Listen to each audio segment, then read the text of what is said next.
Olá, toda semana nós conversamos sobre trajetórias de vida aqui no Câmara Livre e a partir dessas trajetórias nós convidamos você a refletir sobre suas escolhas, seus planos de vida e quem sabe contribuir para a análise, um espelho, um retrospecto do mundo ao seu redor, no enfrentamento de desafios e também de virtudes. Mariana Barbosa Petelinca nasceu em Bauru, fez um colégio interativo, fez relações públicas na UEL, Universidade Estadual de Londrina, durante 2 anos, depois concluiu o curso aqui na Unesp de Bauru, um curso de comunicação, que a gente também fez pós-graduação em marketing e trabalha como empresária na área de festas e eventos, fazendo autogestão do seu próprio negócio. Mas até a gente chegar a esse percurso, a gente vai percorrer outros recortes com você. Claro. Muito obrigada, Nelson. É um prazer estar aqui com você hoje. Você consegue responder a essa altura por que relações públicas? Porque agora está eventualmente mais fácil, consolidado, olhando para o tempo. A gente falava sobre isso aqui com o João e a Beatriz, depois a gente cita eles, que é difícil lá com 16 e 17 tomar essa mesma decisão. Na verdade, na juventude você quer muita coisa, né? Então eu quis veterinária, eu quis medicina, quase passei em veterinária, fiquei em 3 para ir para Uberlândia, na Federal. Porque gostava de bichos? Ou gosta? Gostava muito. Acho que depois dos filhos me afastei um pouco, incrivelmente. E daí nessa situação, que não passei depois do 3º colegial para fazer cursinho, tem aqueles cursos de aptidão, aquelas provas, avaliação, e fui fazer com uma psicóloga. Ela falou assim, você não tem nada a ver com grandes animais, que eu queria grandes animais, eu não queria pequenos animais. Daí ela falou assim, olha, para você tudo tem a área de comunicação, propaganda, jornalismo, relações públicas. Daí deu um insight, falou assim, vou prestar relações públicas, que eu acho que é o que mais me encaixo, em vez de jornal ou de PP. Por que o UEL? Era a opção da questão de universidade? Era questão de vestibular, onde passava, né? Prestei Unesp, prestei FUVEST, prestei UEL, prestei PUC, Campinas. E na época, eu lembro que até passei em processamento de dados em Ourinhos, nada a ver, né? E deu certo, a PUC deu certo, apesar de também ser próximo, e a UEL, só que a UEL estadual, né? Sim. Na Unesp, infelizmente, não deu, mas foi um caminho que a gente recortou aí. Aproveitando esse período de tempo que você esteve lá, embora, lógico, em outra circunstância, uma cidade de 600 e poucos mil habitantes, a nossa aqui tem 360, segundo os dados oficiais, um pouquinho menos da metade, um pouquinho mais da metade, enfim, só para tentar comparar essa questão da imagem que você tem de Londrina com a nossa cidade, ambas de porte médio, mas lá em outra condição. Eu acredito que é uma cidade bem mais evoluída, empresarialmente falando. A cabeça dos empresários, naquela época, era uma comparação gritante que a gente tinha, de acreditar, principalmente na nossa área, que é a comunicação, toda essa parte de comunicação empresarial para eles sempre foi bem vista, e na época não. Acredito que a gente tem um delay aí de uns 10 anos. Por causa da gente ter uma característica conhecida de mix de negócios muito ligados à área de serviços aqui, em maior número, e o comércio que é conhecido, essa questão da visão empresarial, do ponto de vista de marketing e comunicação, ela tem um outro perfil também por causa disso ou não? Tem alguns empresários que não conseguem enxergar o negócio de forma mais aberta? Eu acho de empresários também, mas eu também acredito ali no norte do Paraná, assim como Londrina, Maringá, que também é uma cidade que eu tive a oportunidade até de fazer evento lá, mas dentro de uma agência que a gente trabalhava. Os próprios governantes trabalhavam de outra forma. Então, a gente vê que a vontade do governante de trabalhar em prol da sociedade era muito visível. E foi uma época que a gente estava meio tranquilo aqui, né? Talvez meio despreparados. Qual foi a importância do estágio para você, ao mesmo tempo da faculdade, no período inicial de formação? Para mim foi sensacional e, na verdade, é extremamente necessário. Eu vejo hoje, assim, quem não faz estágio, quem eu preciso trabalhar. Sim, trabalhe, mas tente fazer algo relacionado. Porque se não fosse o estágio, talvez eu não tivesse amadurecido como profissional, realmente, em toda essa trajetória que a gente teve, que eu tive, né?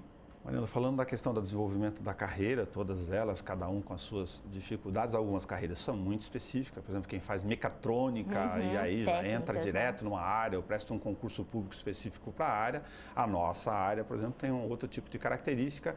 Isso faz com que, para boa parte dos profissionais, no início da carreira, você ataque mais uma frente, a relação da sobrevivência natural do dia a dia, busca de espaço, ou se posicionar, ou aprender.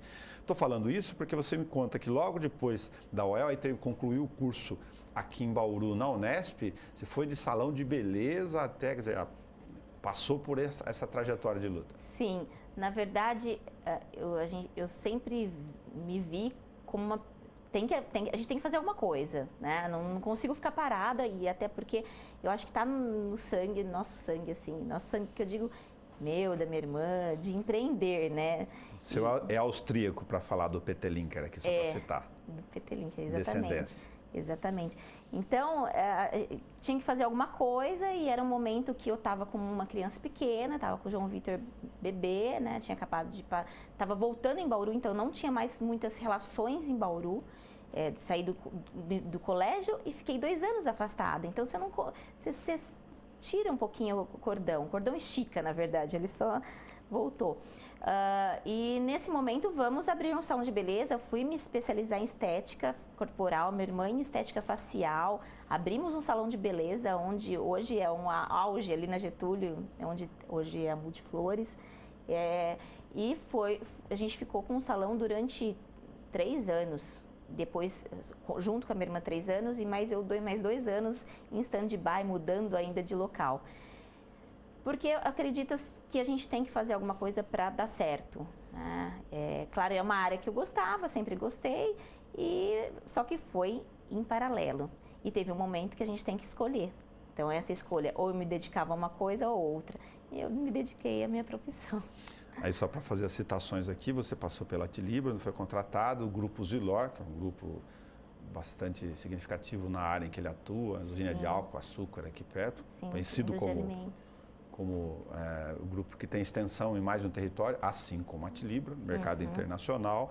A essa altura, então, com essas 2 experiências que eu citei, a área de marketing, propaganda, comunicação, relações públicas ganhou outra dimensão natural na tua vida. Sim, com certeza. Até porque todas essas 2 empresas me proporcionaram muitas coisas boas. Então, são empresas que sempre qualificaram muito o profissional que estava lá. Então, eu tive uma bagagem muito grande na Tilibra e obtive uma outra bagagem muito grande também na Zilor, que elas sempre fizeram questão de investir muito na qualidade do profissional, no técnico, na inteligência emocional, enfim, em toda essa situação. Mas foi uma escola, as 2 empresas.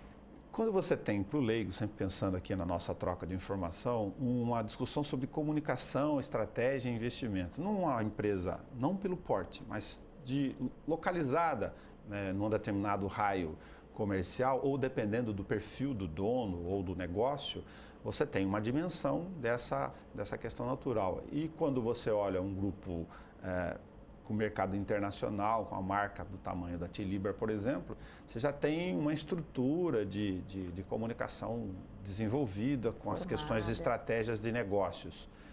O que eu me pergunto é se esse empresário aqui, independentemente do porte dele, se ele tem dimensão disso, de quanto, que não precisa ser grande para ter estratégia de imagem. De jeito nenhum, muito pelo contrário. Eu acho que até a pessoa fala assim, mas a minha empresa é pequena, sou só eu. Isso. E a gente tem isso muito aqui na nossa cidade, né? A gente, conversando com vários empresários, a gente está sentindo que alguns empresários voltando para Bauru, voltando para a nossa região, talvez saindo de grandes centros, grandes executivos, e vêm empreender aqui, mas com pequenos negócios.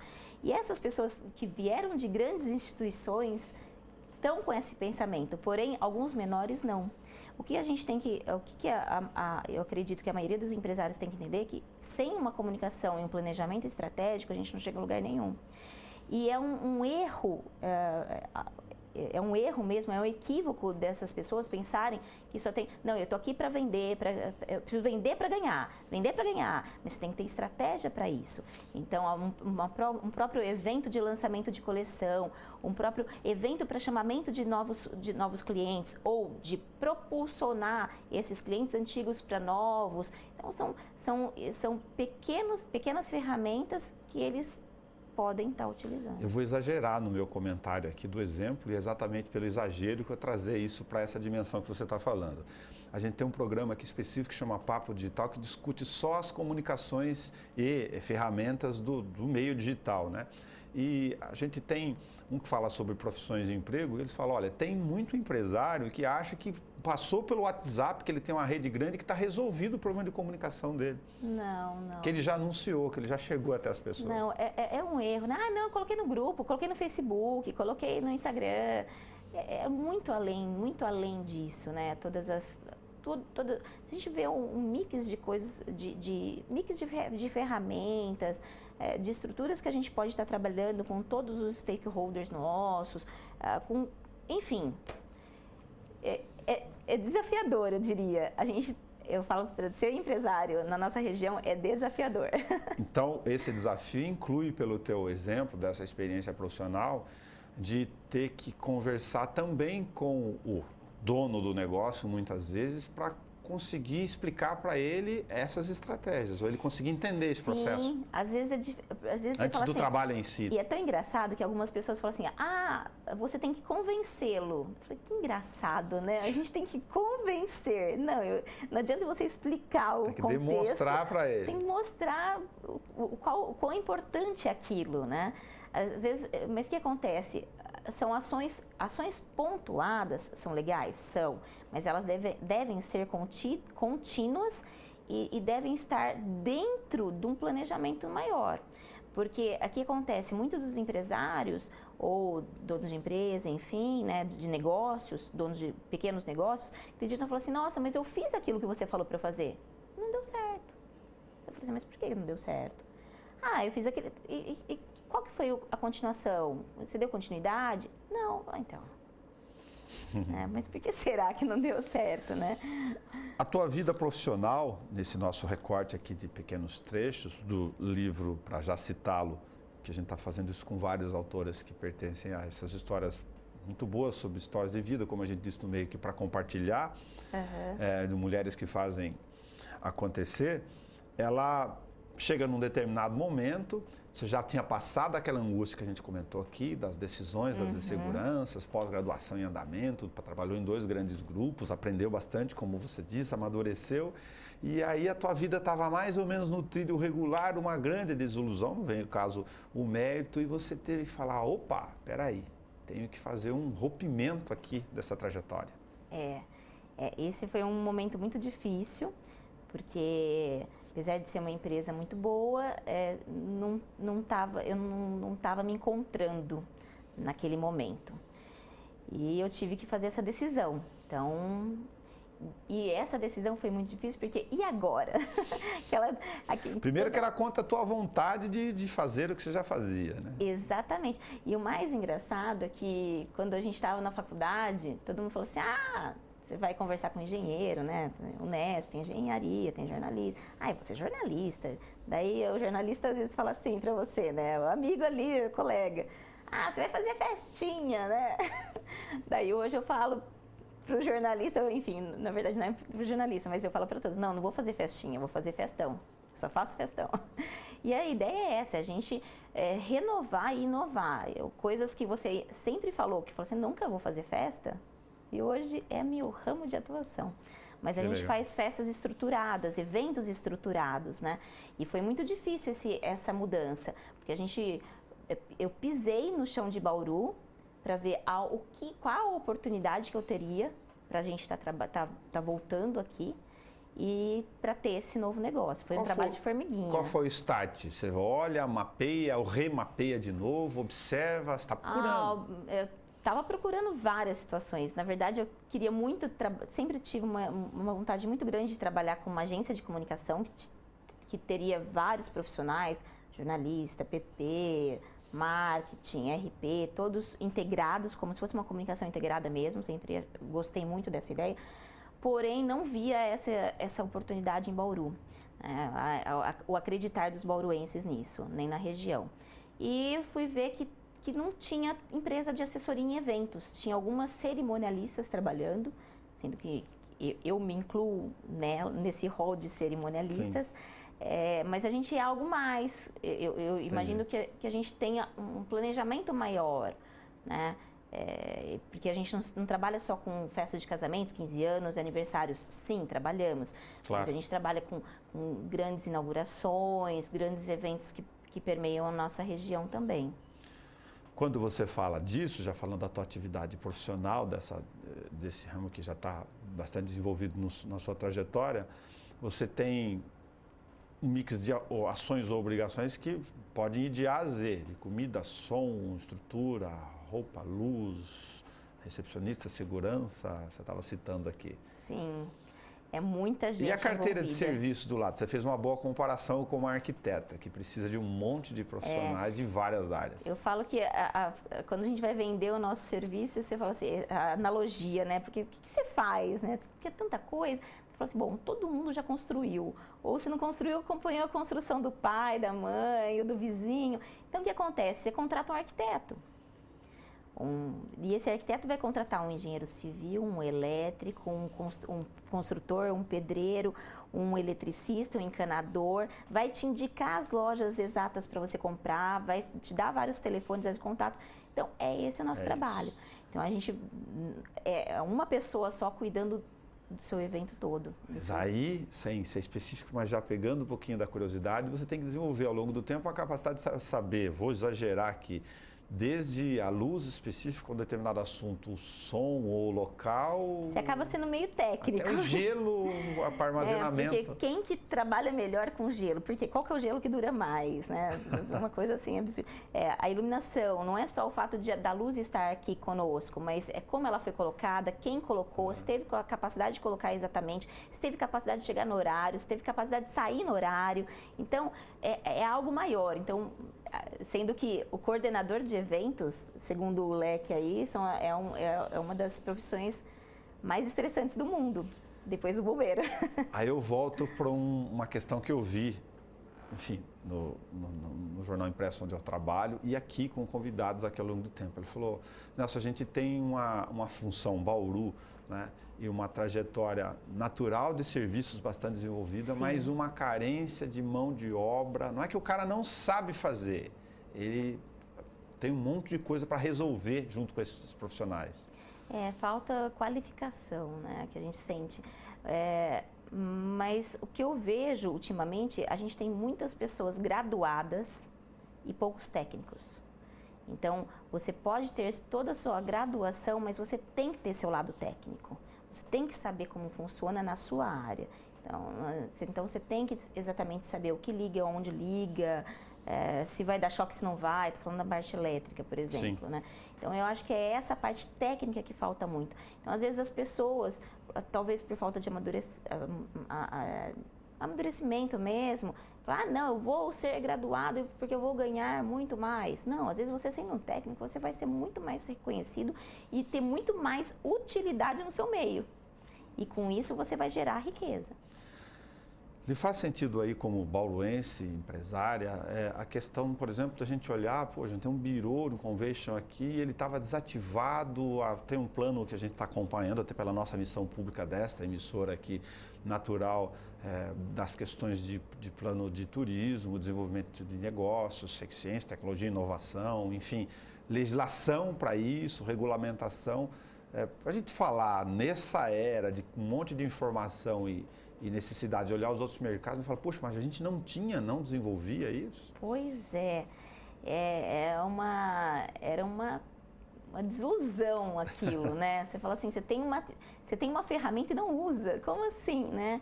E é um trabalho, e a gente vendo essa parte, porque a gente trabalha muito com receptivo, né? Então, e o turismo está extremamente ligado na nossa área de eventos.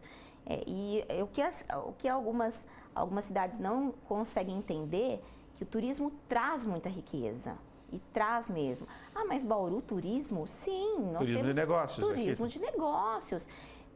Tem pessoas que vão vir aqui para ver a Maria Fumaça do Bosque. Então, isso eu falo, nossa, mas não é banal, não é banal. É história, nós somos entroncamento ferroviário, nós temos tudo para melhorar e trazer pessoas para cá. Pessoas, empresas, congressos, fóruns. Então, existe eu vejo esse nicho de negócio parado. E nisso a gente tem essa vontade de estar reativando e a gente vai fazer movimentar essa cidade, que a ideia é fomentar, é desenvolver, é trazer coisas novas para cá. E isso vai impactar em quê? No meu negócio, no seu negócio, no negócio de todo mundo. Todo mundo vai comprar um pãozinho na esquina, vai comprar uma caneta, vai ir numa farmácia, vai consumir um refrigerante, vai tomar um sorvete. A roda gira. A roda gira. Que tal a experiência de escrever um pouco sobre a sua própria trajetória, para falar do livro que está no teu colo aí? Como é que é essa ideia de... Não é uma biografia, mas eu preciso contar meu próprio caminho. É tão complicado porque eu falo que eu nunca imaginei escrever a minha biografia, porque é uma trajetória pessoal que foi sugerida, né?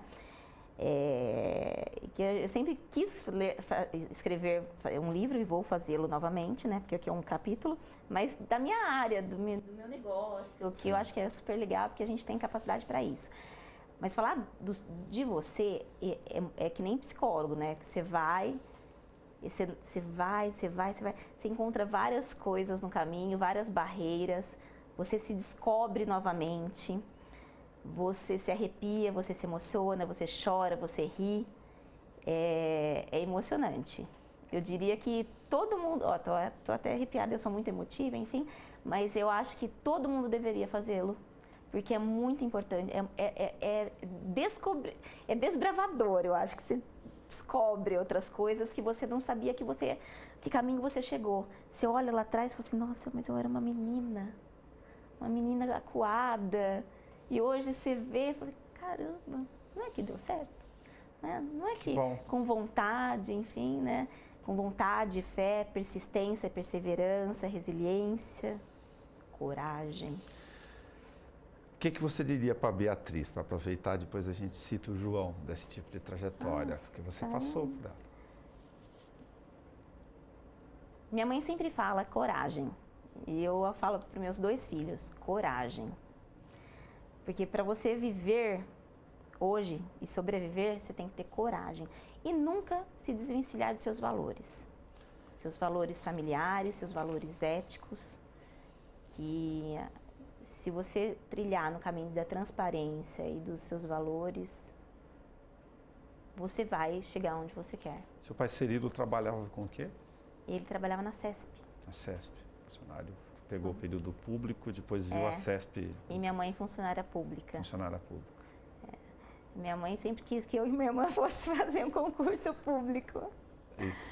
É natural essa transferência. Tranquilidade, né? Daí até hoje ela fala, por que você não fez? Você vive aí nessa loucura? Isso é vida? Eu falei, é a minha vida, mãe, é a minha realização profissional. O João tem 23 anos, está fazendo o quê? Relações internacionais. Ele está aqui em Bauru? Está aqui em Bauru. Está aqui em Bauru? Está aqui em Bauru. João Vitor. Você está preparada para cortar o cordão umbilical? Ou isso já está acontecendo naturalmente? Acho que vai acontecer, ainda não, né? Mas eu acho que acho que eu vou sofrer um pouco. A natureza da tua profissão, e até por ser empresária do próprio negócio, e com essa frente de atividades aqui e de perfis e de conteúdos e serviços que você presta, faz com que naturalmente você tenha a ideia de jornada completamente diferente de outras profissões. Sem dúvida. E isso é difícil até as pessoas da sociedade me entenderem, né? Dia, noite, horários são às vezes segunda-feira é um dia de abrir um vinho. E um sábado, você está acontecendo o aniversário da sua mãe e você está trabalhando, o aniversário do seu filho, do seu marido, ou um casamento da família. Então, isso é muito natural. Então, enquanto as pessoas estão acordando, eu estou indo dormir. estar ou não estar depende da agenda. Depende da agenda. Hoje mesmo, vou dormir 6 horas da manhã. Acho que vai atravessar. Vamos atravessar. Hoje será um dia longo. E acordamos às 7.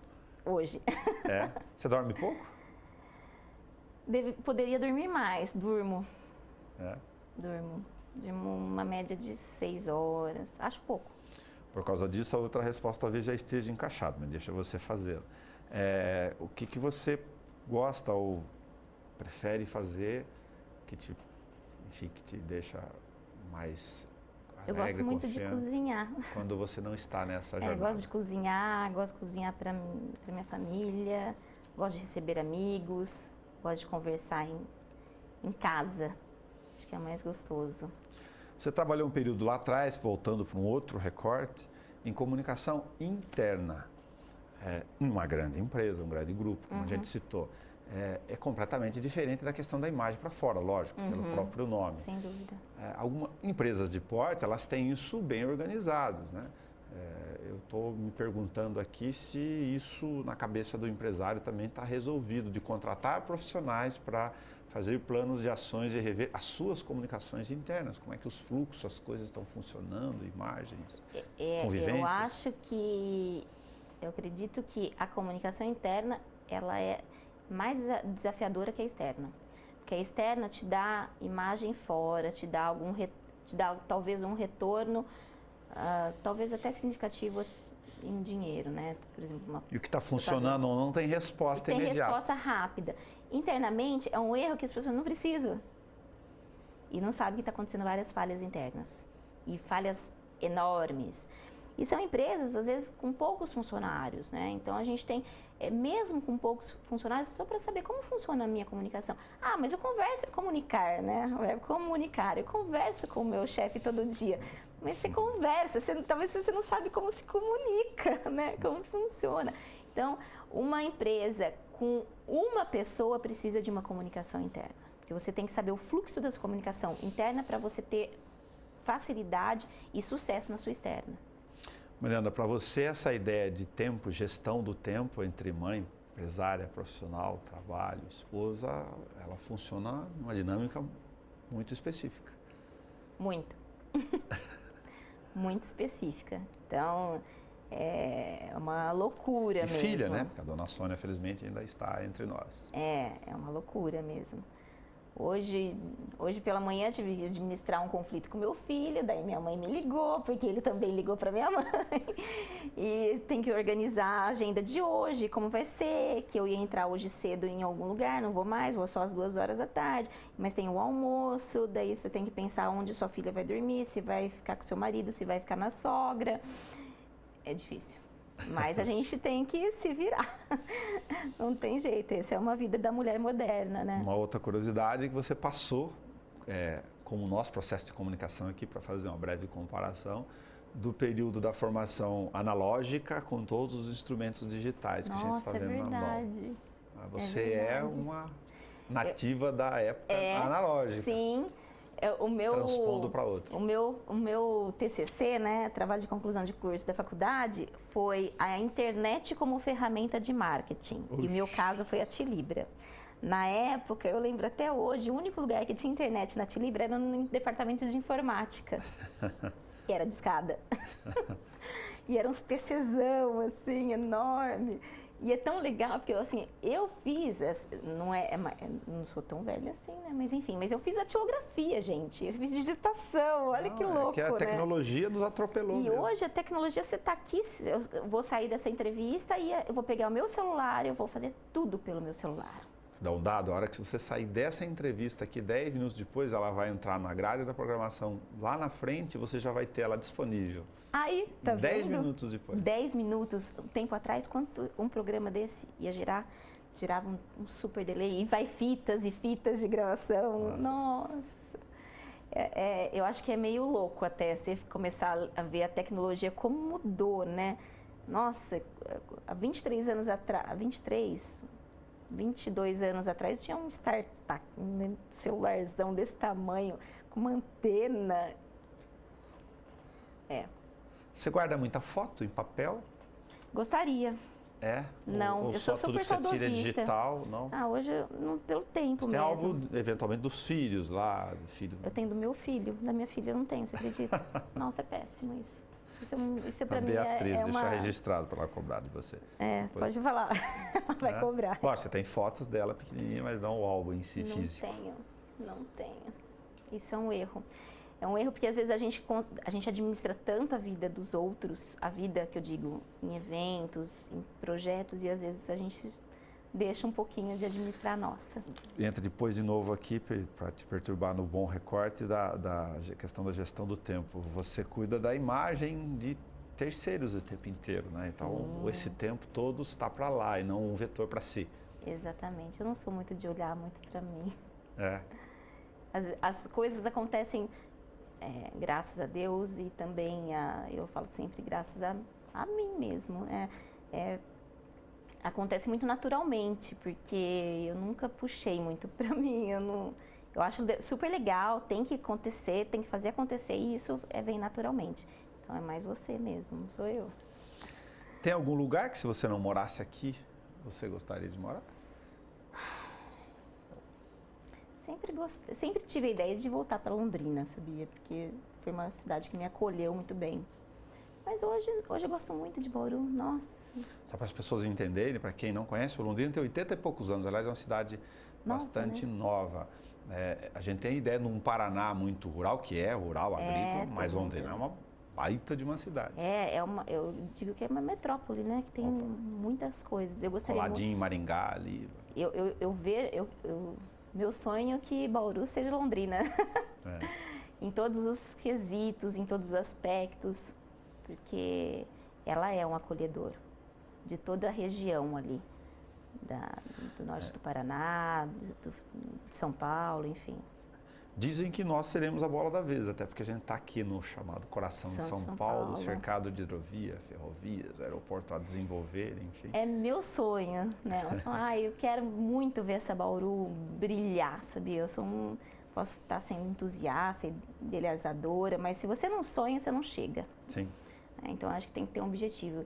E eu penso muito que Bauru tem muito a crescer, porque a desilusão que está tendo, as pessoas estão muito tristes ultimamente. Eu sinto as pessoas tristes.